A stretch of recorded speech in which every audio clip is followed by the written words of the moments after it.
The Bridge of Understanding. In a lively town where everyone knew each other, two neighbors stood out. Amira, the baker, whose bread filled the streets with warmth. Leo, the carpenter, whose hands shaped wood into beautiful furniture. Though they admired each other's work, they often clashed over small misunderstandings. One busy morning, Leo stacked planks outside his workshop. Without realizing, he blocked the entrance to Amira's bakery.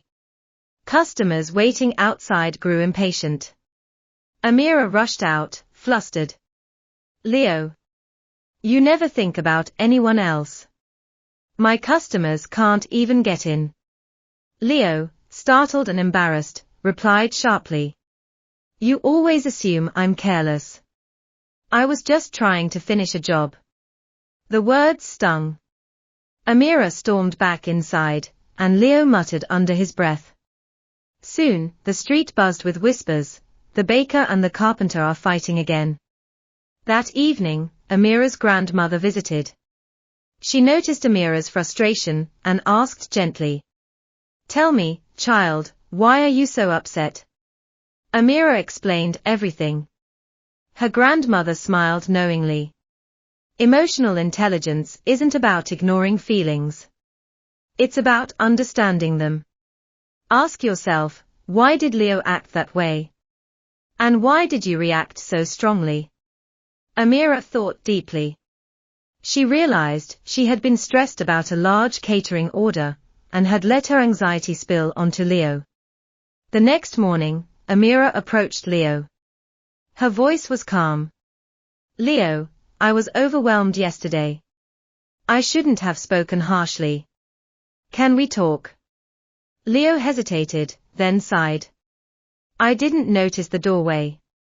I felt hurt when you shouted, but I understand now. I wasn't trying to cause trouble." For the first time, they truly listened to each other, not just to words, but to feelings beneath them. Instead of letting anger linger, they worked together. Leo moved the wood and offered to build a small shelf outside Amira's bakery for displaying bread. Amira, touched, baked him a fresh loaf as thanks. Soon, their laughter returned to the street. Customers noticed the change. The baker and carpenter weren't just neighbors, they were partners in kindness. Their reconciliation inspired others. The florist and tailor, who often argued about deliveries, began speaking more patiently. Children playing in the square learned to pause and ask, "Why are you upset?" before reacting.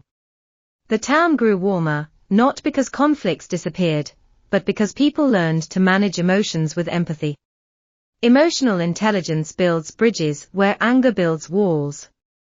By understanding feelings, our own and others, we turn conflict into connection, and connection into community.